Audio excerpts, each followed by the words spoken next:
And what did you say in response when Miss Heard said, "Tell the world, Johnny, tell them Johnny Depp, Johnny Depp, a man, I'm a victim too of domestic violence"? I said yes. New leak, hidden influence affecting Johnny has been exposed.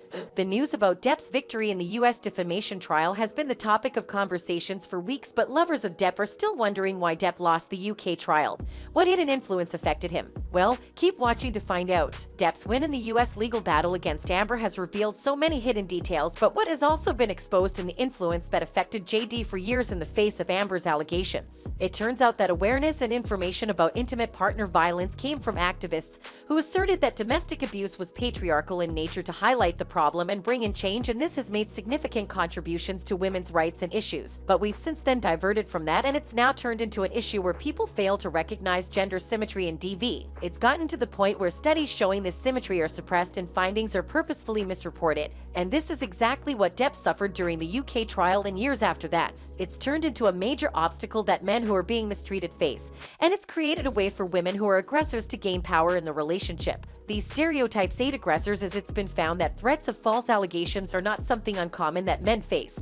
As one study reported, in particular, the men described how their abusive partners utilized widely held gendered stereotypes of abuse as a means of facilitating and furthering partner abuse. In some instances, this related to conceptualizations about IPV the respondents held at the start of their own victimization. Depp was quickly judged to be the aggressor in his past marriage with Amber because he is a man. In the same vein, Amber was believed to be the victim because she is a woman, and this societal belief of misogyny affected so many people's views concerning who mistreated whom. Additionally, it has been theorized that Amber misused the legal system, knowing she is more likely to be believed. As stated by Dr. Bates in a study, one type of IPV thought to be quite unique to men is that of legal and administrative aggression, where one partner manipulates legal and other administrative systems as an abusive tactic. Indeed, this can include behaviors that reflect and use the stereotypes that exist, so women have been found to threaten and to use false allegations, and the threat of parental alienation. In fact, Amber dared the Pirates of the Caribbean actor to tell the world about what he is going through.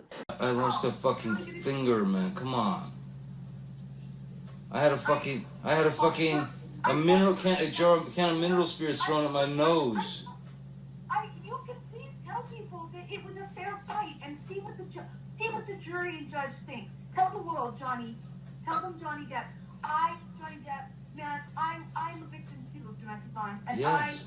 It's a fair fight. And see how many people believe or side with you. A very large bottle of vodka severing my middle finger in Australia. And what were you referring to when you said a can of mineral spirits was thrown at your nose? One of the arguments on the island where Miss Heard had been howling at me with some argument, and she picked up a can of mineral spirits about yay big and heaved it at me, and it struck me on the bridge of the nose and right there, the forehead. And what did you say in response when Miss Heard said, "Tell the world, Johnny, tell them Johnny Depp, Johnny Depp, a man, I'm a victim too of domestic violence"? I said yes, I am. Furthermore, although the awareness that was brought in by feminists back in the 1970s created much-needed change with women who were being mishandled, the socio-political model that asserts it occurs due to the patriarchy has been shown time and time again to be inaccurate in representing both victims and perpetrators.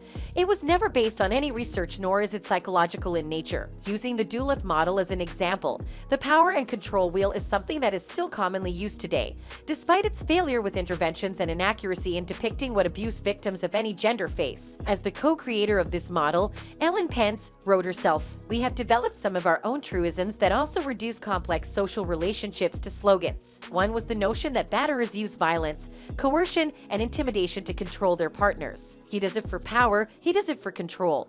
He does it because he can. These were advocacy jingles that, in our opinion, said just about all there was to say. We created a conceptual framework that, in fact, did not fit the lived experience of many of the men and women we were working with. In many ways, we turned a blind eye to many women's use of violence, their drug use and alcoholism, and their often harsh and violent treatment of their children. She concluded, well, there you have it. Bye for now.